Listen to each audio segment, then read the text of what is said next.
christianisme, soi-disant, etc. La Sainte Trinité à la sauce Christin Mézières, oui, bah non, ils sont pas là.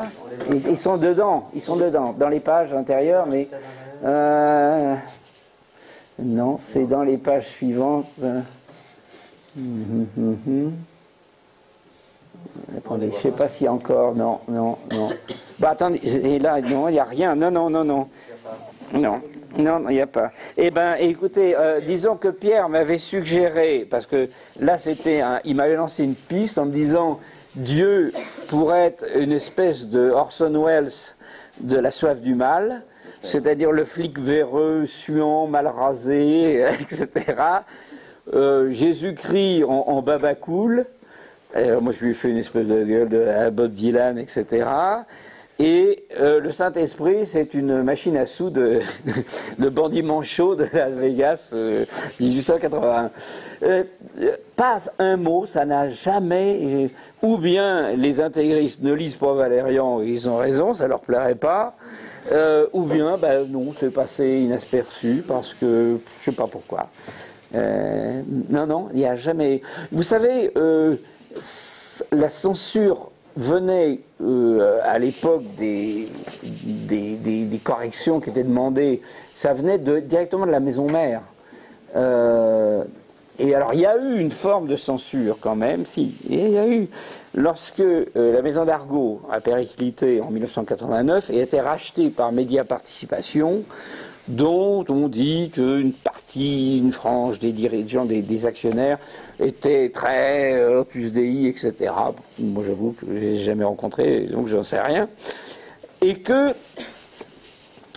une certaine erreur de catalogue de chez Dargaud avant, c'était de mettre sous le même label Dargaud des histoires de Boule et Bill, d'Astérix, etc., donc pour un large public enfantin et au-dessus, avec des albums qui frôlaient la pornographie, ou du moins le léger, avec Philippe Bertrand, avec Serpieri, etc., où il y avait des belles fesses et des beaux culs, etc., et des beaux seins, et sous le même label, et des gens ont commencé à rouspéter en disant, bah oui, mais on ne peut pas acheter un album de bande dessinée si on ne sait pas, faut regarder. Enfin, bon. Et il y a eu donc une décision des repreneurs de Mediapassion de se séparer d'une partie.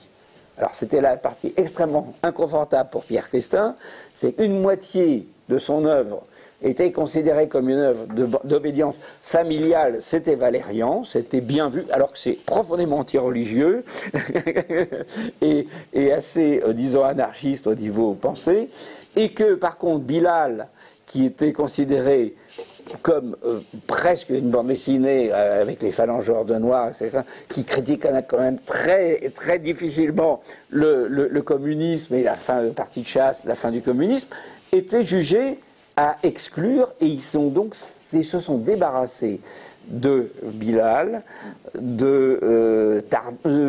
Tardy était déjà parti, non, il était déjà parti, Annie Gotzinger, mais j'oublie qui donc encore... Bon, enfin, un certain nombre de dessinateurs, guillemets adultes, et qui, alors qu'ils étaient des best-sellers. Et en fait, alors là, après, la maison a été très bien reprise par Claude de Saint-Vincent, qui a bien équilibré les choses et qui a demandé aux actionnaires, vous, occupez-vous de vos sous et puis foutez-nous la paix. et donc, il n'y a eu plus du tout de... Il n'y a jamais eu de commentaires. Mais enfin, pour dire qu'il y a eu une fois un acte, mais encore une fois, de la censure, si on veut l'appeler comme ça vient directement de l'intérieur et pas de l'extérieur. Parce que je pense aussi que ce n'était pas le courrier des lecteurs, enfin, qui était le courrier des lecteurs de Spirou ou de Tintin des années 50. Moi, j'en sais rien. C'était certainement, en disant, il y a un décolleté profond là. Finalement, il y avait des dessinateurs, ils étaient jeunes, ils avaient envie de dessiner des choses... Bon, enfin, à l'époque, on n'osait pas. Dès qu'il y avait un personnage féminin, on n'osait pas. Et puis Hergé n'avait jamais de personnage féminin, sauf la Castafiore et la concierge et Madame Michu. Les filles vous attendrez un peu avant d'apparaître dans la bande dessinée franco-belge, et surtout belge, quoi.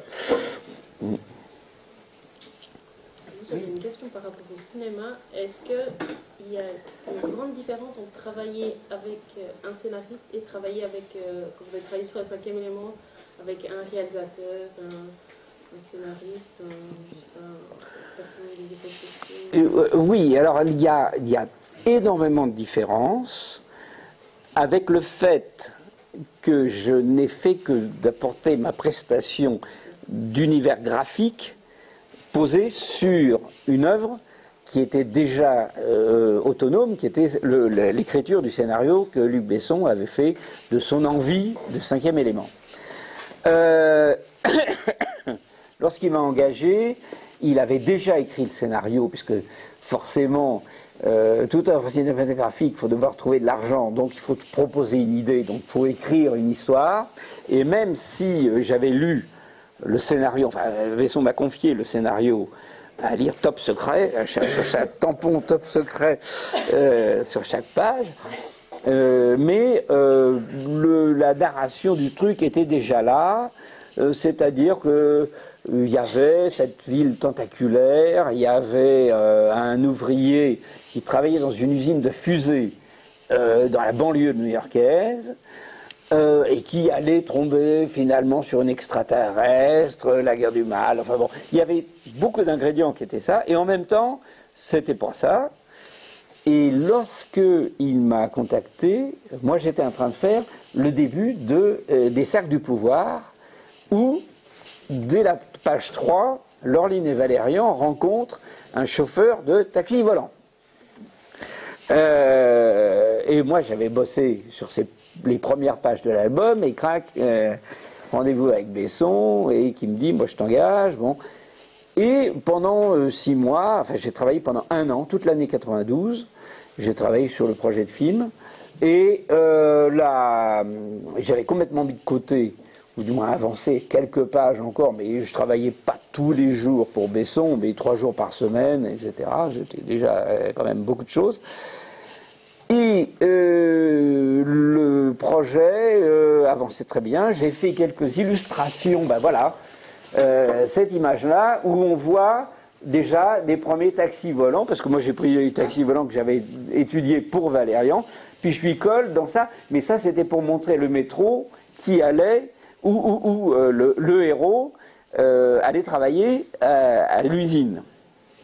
Puisque j'ai même fait des dessins d'usine où il devait travailler. Et je regrette un peu parce que c'était des très beaux décors, mais ça n'a pas été utilisé. Et Besson regarde ça et me dit « Ah, mais ils sont marrants tes taxis. » Et là, dessinement, un plus grand et une voiture de police parce que ça m'intéresserait. Et donc je lui ai fait ça, Et puis, le projet, comme tous les gros projets très chers, Gaumont s'aperçoit, puisque c'est une production entièrement française, Gaumont s'aperçoit qu'il y a besoin d'argent, d'apports étrangers très importants, et notamment évidemment américains. Donc ils avaient forcément des contacts avec Nikita. Le film avait été passé aux États-Unis. Je crois qu'il y avait même une série télé qui avait été faite d'après Nikita. Et les Américains disent votre projet de science-fiction c'est une chose, mais on veut voir Besson à l'œuvre sur un film américain. Et donc il a fait Léon, The Professional, qui a été tourné en 92-93. Et donc le projet de 5e élément, moi, le chef décorateur avec qui je travaillais beaucoup, me dit bah, viens pas, parce qu'on travaillait à Paris dans un studio. Il me dit c'est pas la peine, en ce moment ça patine, etc. Viens pas. Bon. Et ben moi j'ai repris mon histoire avec mes taxis volants.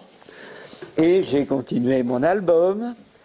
Et lorsque l'album était prêt et imprimé en 94, Silence Radio, tout le 5e élément n'existait plus, et c'était la sortie de Léon à New York. Et Besson, qui habitait à New York à ce moment-là, je lui envoie quand même l'album et le poster avec les taxis volants la nuit.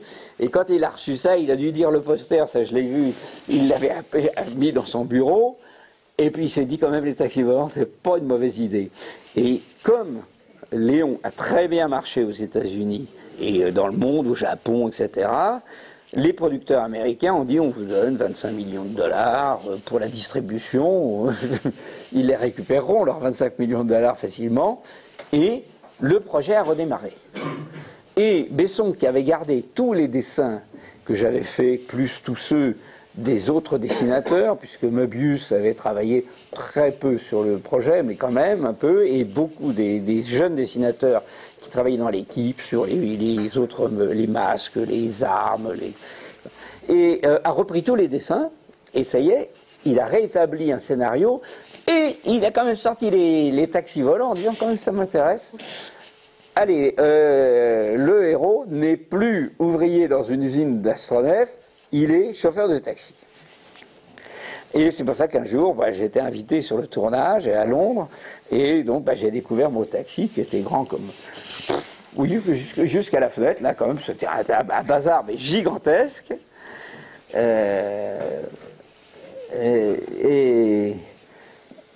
Et puis le plateau ou le grand décor du casino à la fin, avec toute l'attaque que j'ai arpenté. Et il y a une photo qui est magnifique parce que Dan Veil et moi, je ne sais pas si c'est là, ils nous ont mis des couvre-chaussures pour pas salir dans le décor, et le lendemain il faisait tout péter.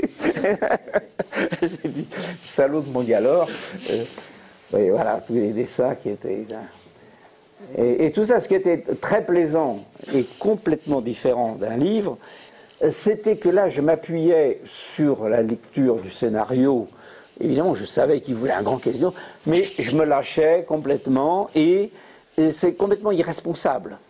Et c'est après où, je veux dire, que Besson a eu l'intelligence, avec son équipe, quand il dit... Ça, j'aime ça, je veux le voir à l'écran.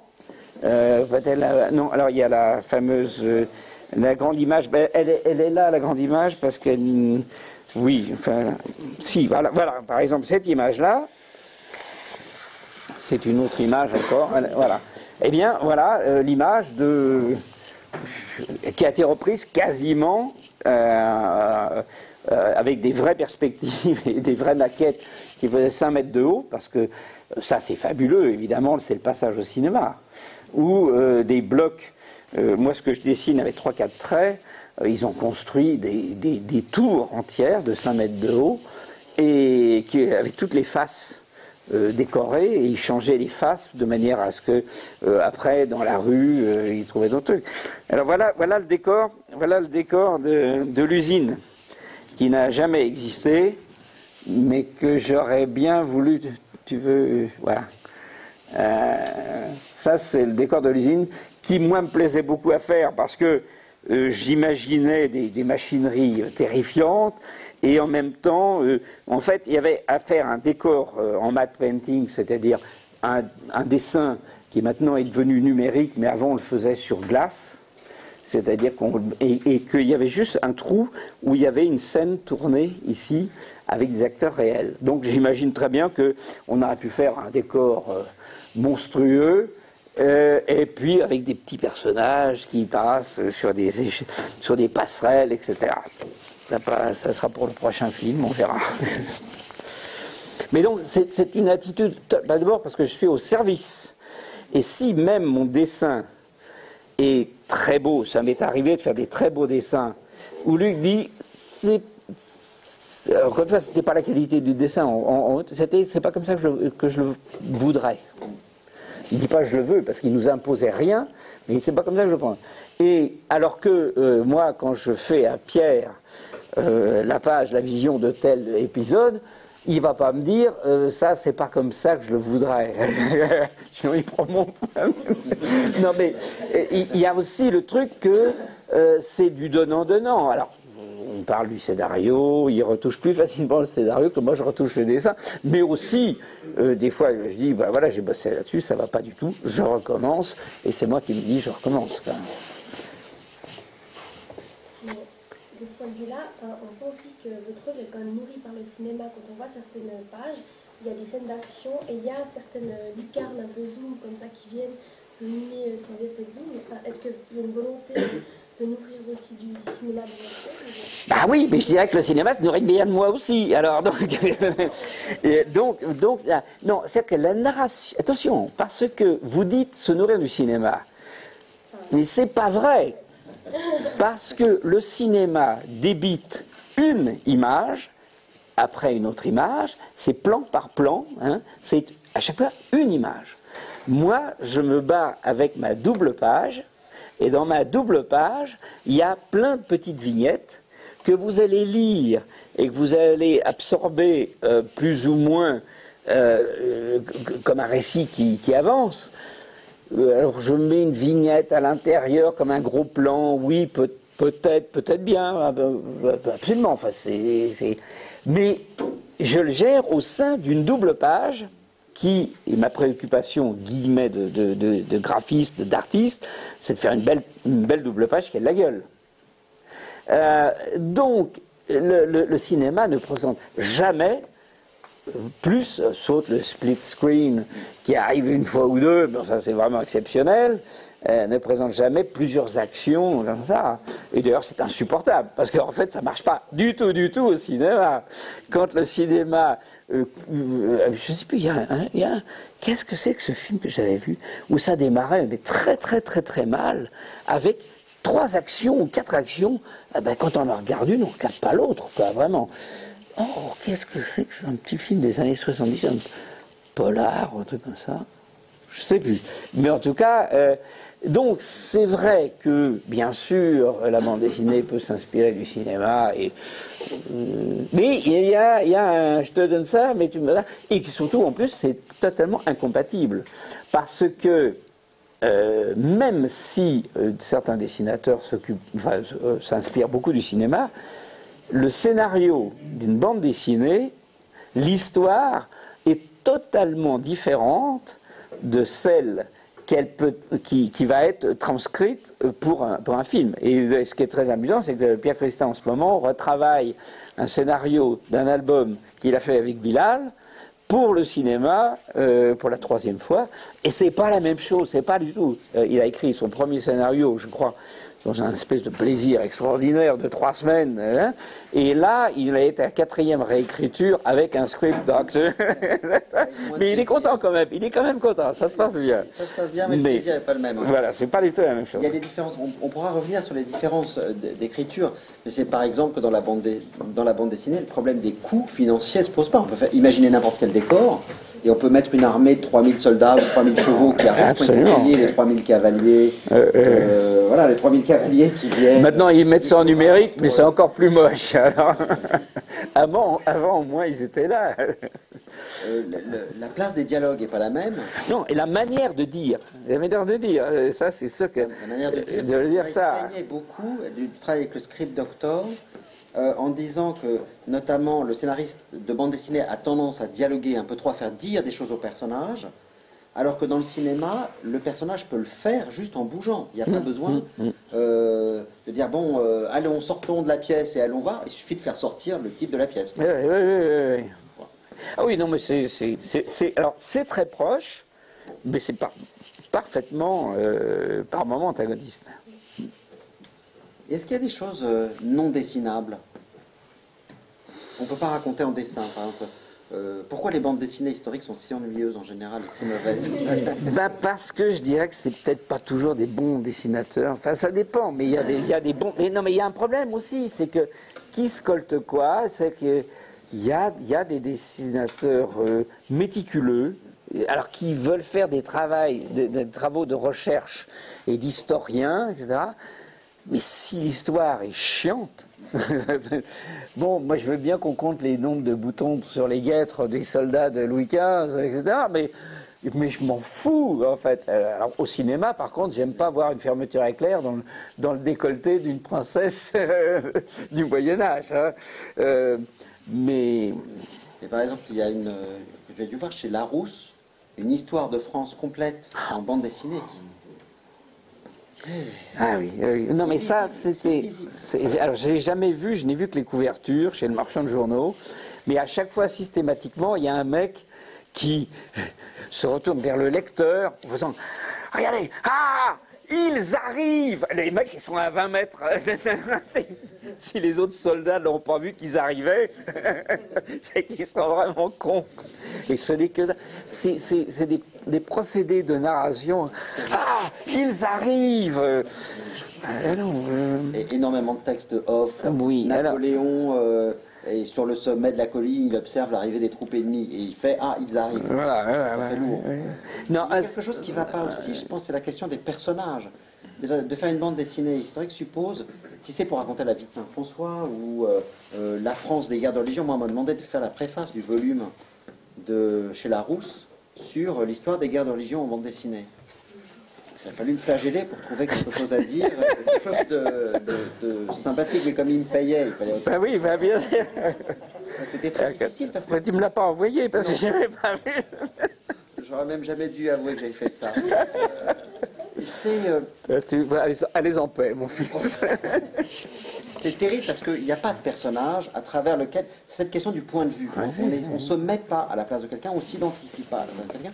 C'est très difficile de s'identifier à François Ier, puis à un inquisiteur, puis à Henri IV, puis aux Guises. Et puis à des foules. Et protestants, mais enfin, je ne l'identifie pas. Voilà. Et puis en plus, des foules entières, quand il y a des histoires de massacres, etc., montrer quoi, c'est bien. C'est très difficile. Quand il n'y a pas de personnage, ou quand il y a des foules trop importantes, ça pose des problèmes de représentation. Tout n'est pas mon. Oui, c'est des problèmes de narration. C'est d'abord un problème de narration. Et ça, je ne dis pas que si Pierre Christin avait écrit le scénario des guerres de religion, mais peut-être l'aurait-il pas traité comme ça a été traité. Aussi, c'est des histoires en combien de pages? C'est des petits récits courts, non? Non, c'est des 64. Ah, des 64 pages, mais c'est pire. Alors, j'avais parlé avec... je vais trahir des secrets. Hein, non, mais ce serait une tombe. Moi, j'avais parlé à mon père, on m'avait proposé de faire une bande dessinée, l'histoire de la vie de Saint-François. Scénario riche, ça fait rire. Et il m'avait dit surtout ne fais pas, ou alors tu fais une journée de la vie de Saint-François. Tu fais pas la vie de Saint-François. Déjà enfant, il est extrêmement pieux, et puis déjà c'est normal. Donc tu fais une journée. Mais l'autre, il y a une petite nuance par rapport à...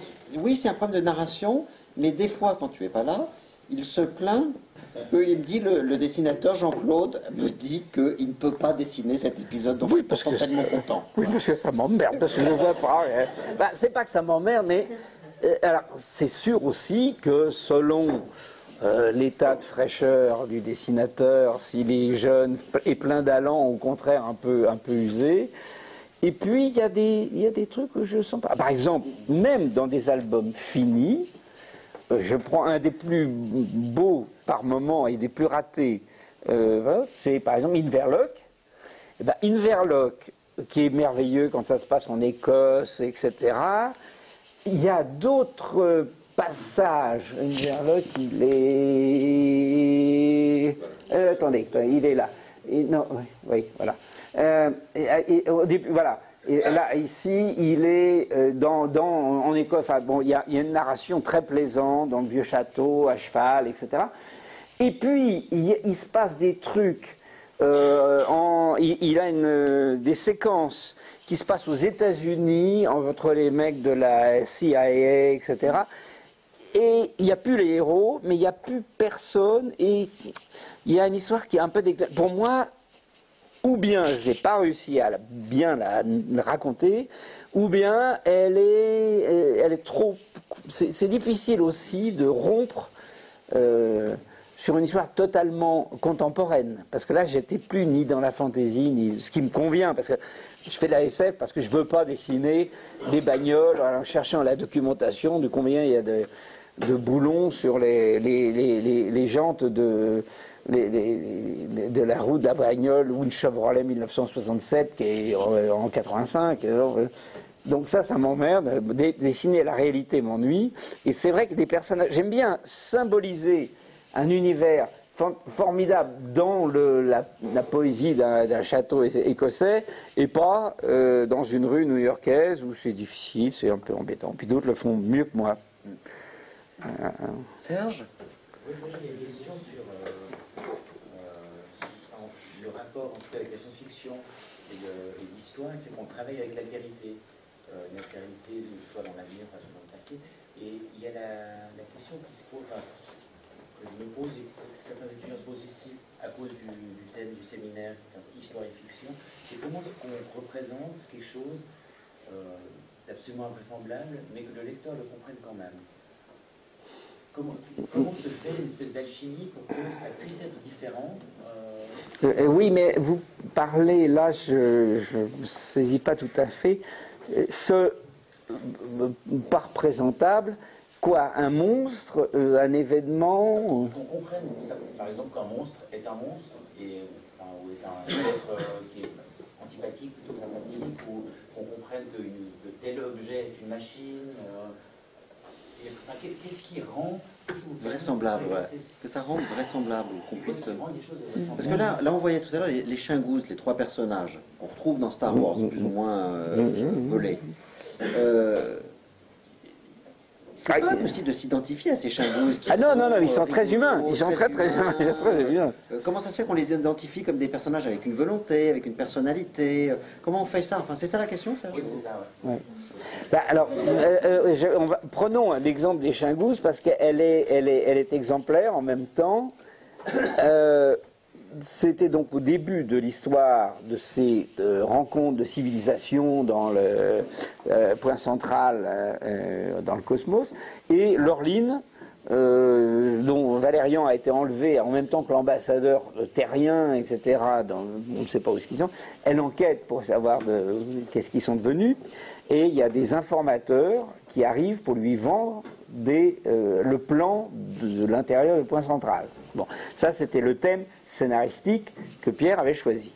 Et quand il me donne le scénario, il me dit trois êtres bizarroïdes arrivent et vont proposer tel dialogue. Donc il parle déjà, parce que Pierre écrit les dialogues, il écrit ce que va vivre l'héroïne et les interlocuteurs, mais il ne me dit jamais ça va être des bestiaux.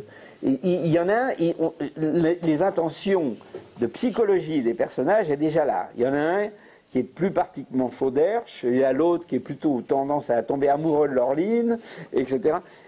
Ça a été dans l'évolution des personnages, mais lui, ce qui l'intéresse, c'est les dialogues, c'est de ce qui va se passer. Et à moi d'appuyer les dialogues, s'il a l'air Fauderche, il faut que je le montre.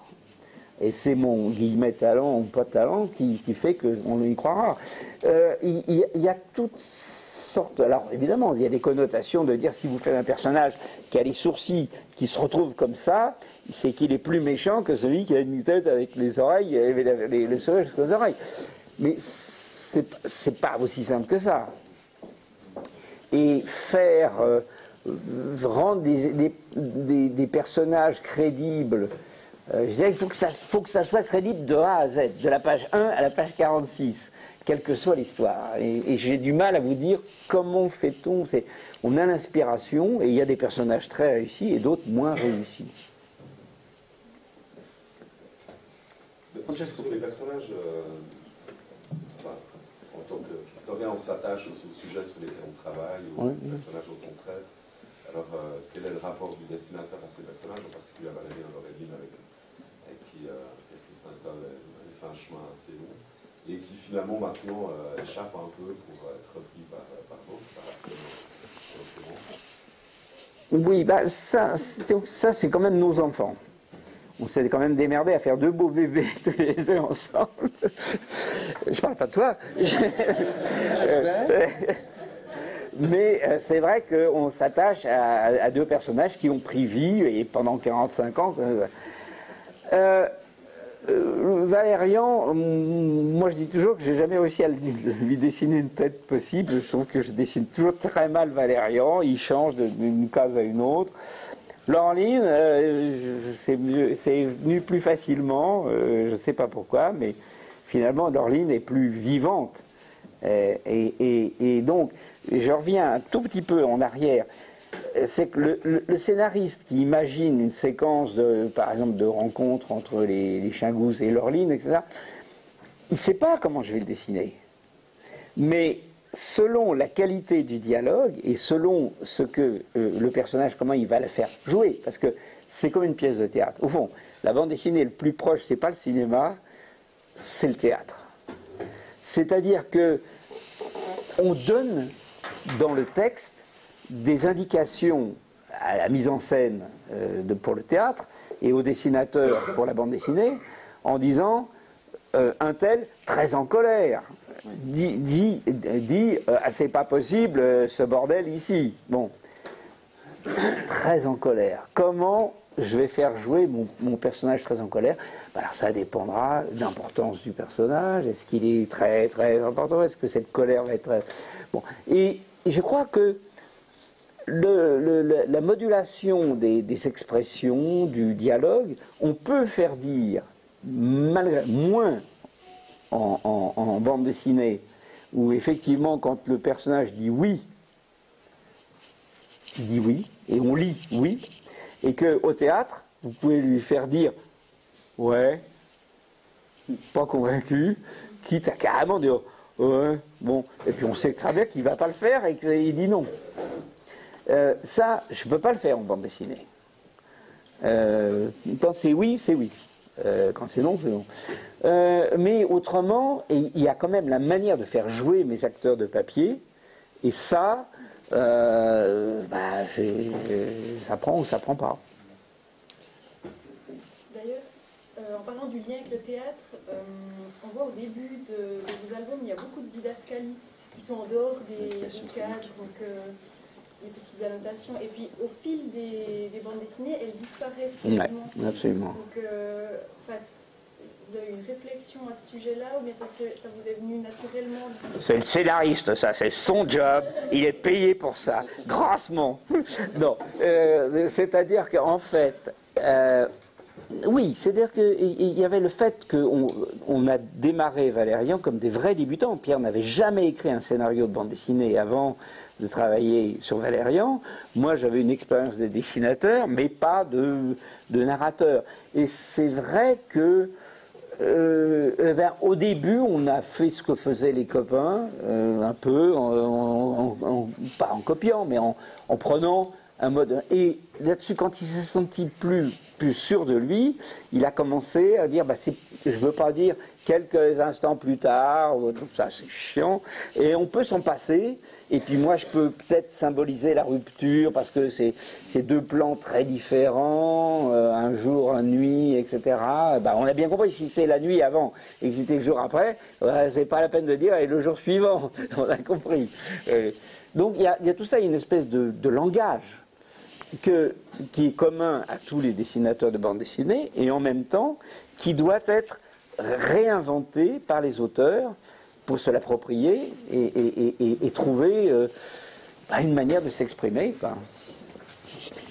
Il nous reste un peu de temps encore pour une, deux, trois questions en attendant la conclusion générale de Francesco. Et moi j'avais peut-être une question, s'il y a des questions, sinon j'avais peut-être moi une question, mais vraiment super plate, naïve, parce que d'habitude c'est Serge qui les pose à ma place, les questions naïves. Posons-la. Est-ce que tu peux rappeler, parce que peut-être tout le monde ne le sait pas, enfin moi je le savais, bon, je ne l'aurais pas su si je ne vous avais pas vu travailler, et au fond tout le monde ne sait pas, et toujours ça, c'est quelles sont les étapes successives. Moi j'ai vu des interviews où les gens par exemple sont persuadés que le dessinateur dessine déjà les bulles, et le scénariste vient mettre les textes dedans, oui c'est ça. Et puis les étapes avec le crayonné. Qu'est-ce qu'il dit? Ah, ils arrivent. Non. Quel format? Est-ce que tu fais les couleurs toi-même? C'est quoi les étapes? À quel moment se place l'ancrage? Est-ce que tu travailles avec l'aérographe? Est-ce que des techniques ont changé? Mais alors, c'est intéressant, mais en même temps, c'est la cuisine. Chaque dessinateur aussi réinvente ses méthodes de travail. Et bien sûr qu'on part d'un scénario et que si le scénariste n'a pas démarré son putain de scénario par des grandes idées dont on a discuté ensemble, évidemment je ne vais pas commencer à dessiner la première page, sauf si j'ai très très très envie et qu'on sait que ça démarrera sur une grande vue du désert de la planète Zoom Zoom. Je peux me permettre de dessiner la vue du désert si ça m'amuse, mais c'est inutile, parce qu'en fait, si je ne sais pas ce qui va se passer au début de l'histoire, c'est très beau de montrer une grande vue de la planète, mais si ça se trouve, Si c'est les deux pilotes et copilotes qui sont à l'intérieur de l'astronef et puis qui vont dire ah ben il y a le feu à la batterie machin, ah ben c'est pas la peine de montrer le désert. Bon, donc oui, le scénario est la base absolue de ça, avec en discussion et entente entre le dessinateur. Et surtout, pour ce que Pierre fait dans ses différents dessinateurs, c'est que c'est pas une machine à produire des scénars, mais c'est quelqu'un qui travaille justement en osmose avec le dessin de la personne avec qui il va travailler et qui aime ce qui va devenir le dessin de ce que l'autre fait, et donc de proposer des choses qui lui conviendront. Et c'est vrai que Enki Bilal, on ne va pas lui proposer l'histoire de jardin d'enfants. Voilà, bon, c'est comme ça. Même si Pierre a un très beau scénario de jardin d'enfants, quoi. Bon, c'est pas. Alors donc le scénario, et sur cette lecture, alors le scénario peut être selon, et aussi si les dessinateurs et scénaristes se voient beaucoup ou au contraire habitent l'un en Belgique et l'autre en Suisse, etc. Parce que ça arrive aussi, on peut travailler plus par Internet maintenant. Avant, ça ne pouvait pas, et ça n'a pas été très profitable toujours, parce que trop de distance, on ne se voit pas. Et donc, l'approche graphique aussi, c'est que le dessinateur va commencer à crayonner des trucs. Alors moi, je crayonne des petites horreurs sur des dossiers de lettres, de courrier qui sont dans la corbeille, ou des trucs comme ça, de voir la double page, parce que je travaille. Je demande à mon scénariste, en gros, le contenu de la double page. Et on sait que ça va être double page par double page jusqu'à la fin. Bon, à part que cette séquence-là, j'ai bien envie de l'utiliser beaucoup parce que j'ai envie de développer, et je sais que je vais aller traîner un peu dans une page ou deux derrière. Tant pis, on se démerdera, on rattrapera. Parce que le nombre de cases et la manière de traiter scénaristiquement, c'est comme au cinéma. On tourne beaucoup au cinéma et on coupe et on jette. En dessin, on ne coupe pas et on ne jette pas. Mais on peut très bien moduler dans ce qui va se passer après, de dire, bon ben, là attention, j'ai plus que 10 pages pour conclure, là il faut quand même que je ressasse un peu. Puis des fois c'est la catastrophe et on augmente les pages aussi. Et il y a le fait que le dessin se pose au crayon. Moi je travaille en grand format, grande page dessinée, mais ça c'est pour moi. Pierre ne voit pas ça, parce qu'il ne voit rien. Enfin, quand il voit ça, il ne voit rien. Et puis en plus, il me dit, oh, mais tu as changé ça. Ça c'est mon affaire. J'aménage un peu, telle réplique de comment allez-vous, madame machin, très bien, merci. Eh ben, je vais le décaler en 2 images. Au lieu de faire une seule image, je vais faire 2 images parce que je veux faire un gros plan de madame machin qui. Encore une fois, ça c'est ma mise en scène. Et il faut que je sois le plus fidèle possible au scénario parce qu'il n'y a pas de raison que je le détruise pour le plaisir de le détruire. Si je veux, après, parler avec Pierre de quelque chose en disant tiens, écoute, ça me plaît pas, ou peut-être pourquoi on ne ferait pas ça, on négocie, hein. Donnant. Mais donc, le dessin se met en place. Le crayonné, c'est pour moi. Et après le crayonné vient très rapidement l'ancrage. Parce que un crayonné peut être très beau, mais il y a 15 traits l'un par-dessus l'autre pour approcher, et des fois c'est magnifique, c'est plein d'énergie, etc. Et puis à l'ancrage, ça va être très besogneux, ou au contraire très jeté, etc. Ça dépend du type en charge. Et des fois, moi, tant que c'est pas ancré, ça n'existe pas. Et donc, c'est l'ancrage qui, lui, va en noir et blanc, qui va apporter la vision directe. Et procédé technique qui évolue et qui change. Maintenant, on peut livrer un dessin comme ça, tout couleur, et l'envoyer à l'imprimerie pour 60 pages. Avant, on ne pouvait pas. Donc, il fallait passer par le bleu, qui est donc la page noir et blanc, grand format, est envoyée à l'imprimerie, où elle est réduite au format de parution de l'album, et le film transparent, le trait noir est sur un film transparent qui va être reproduit sur un papier à dessin de 1 ou 2 feuilles, et ça va être colorié par ou l'auteur ou par son coloriste, ou maintenant ça devient là évidemment la palette graphique et l'ordinateur. Bon. Ce procédé de faire un bleu, de gouacher, où on peut travailler avec des crayons de couleur, on peut travailler de...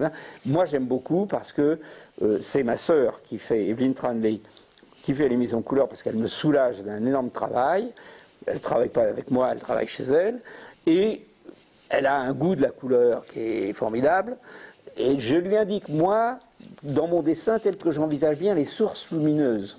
C'est-à-dire que s'il y a un couloir, j'ai fait des personnages avec des grandes silhouettes noires, c'est évident qu'elle a très bien compris que la lumière vient de là-bas et qu'elle ne va pas coller un vert foncé au fond du couloir. Si elle fait ça, elle est virée. Mais donc, si elle n'est pas virée non plus, c'est qu'elle est bonne. Et donc, comprendre les couleurs, comprendre les ambiances, je lui dirais très sombre, très glauque, ou au contraire, magnifiquement doux, un peu comme un musicien. Voilà, elle fait la musique de la bande dessinée. Quoi. La couleur, c'est la musique de la bande dessinée. C'est une belle formule, ça. C'est dommage que j'y ai pas pensé avant. Tiens. Je voulais dire qu'il y a une petite exposition de reproduction de l'œuvre de Jean-Claude dans l'atelier. Ah oui, si vous n'avez pas vu, il faut aller jeter un œil. Il y a une planche exceptionnelle où on voit les états, on voit l'empreinte crayonnée. Oui. Je ne sais même pas ce qui m'a pris, mais ça m'arrive aussi. C'est parce que, en plus, c'est un dessin pleine page, de point central, et là c'est pareil, tant que c'est crayonné, ça n'existe pas, et c'est le trait qui commence. Et donc j'ai commencé la mise à l'encre, et puis je vois que j'ai gratté des choses, parce qu'à l'époque on pouvait gratter sur des bons papiers, on pouvait gratter au lieu d'effacer, de mettre de la gouache blanche, etc. Je grattais à la lame de rasoir, et je reprenais un truc, et je pense que c'est pour ça, c'est gratté, donc je me dis, tiens, je vais faire une photo, et j'ai fait une photo du truc en devenir.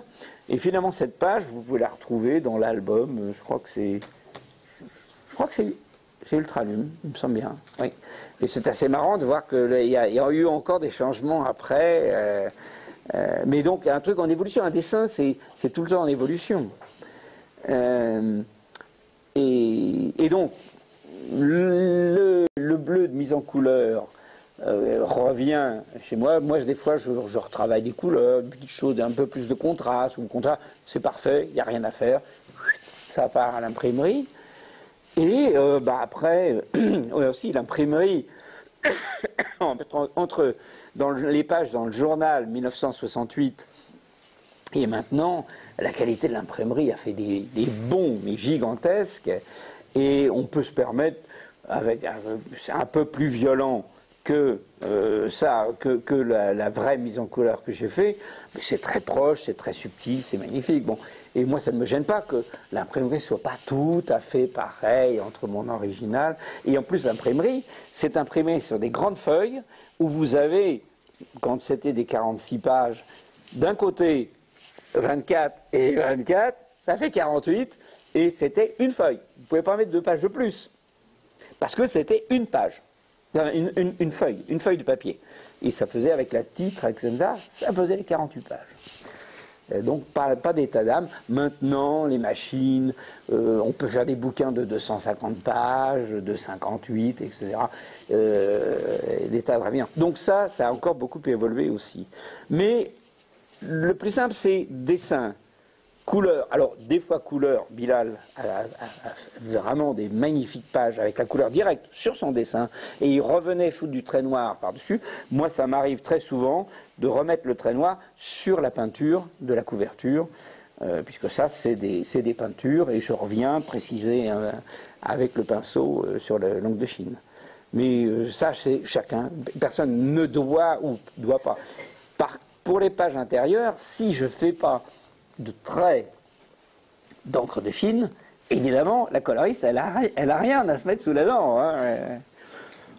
Et même, ce qui est très drôle, c'est que maintenant que les albums sont édités en plusieurs langues, très, très souvent pour des problèmes d'économie, ils changent uniquement la plaque du texte qui a été traduit et réécrit ou recomposé dans les ballons prévus pour ça.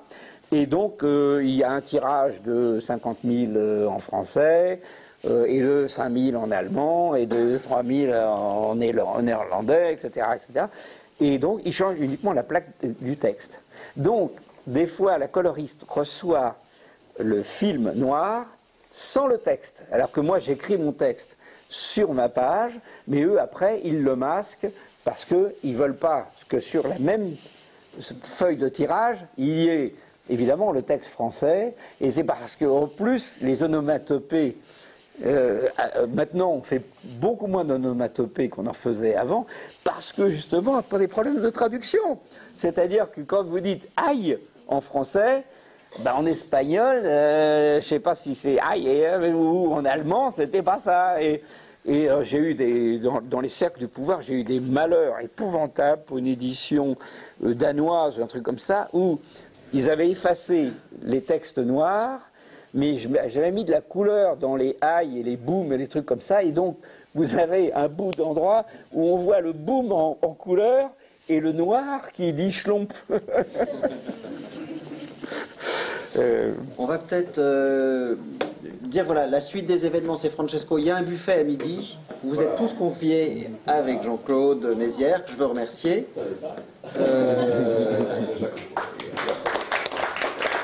Merci.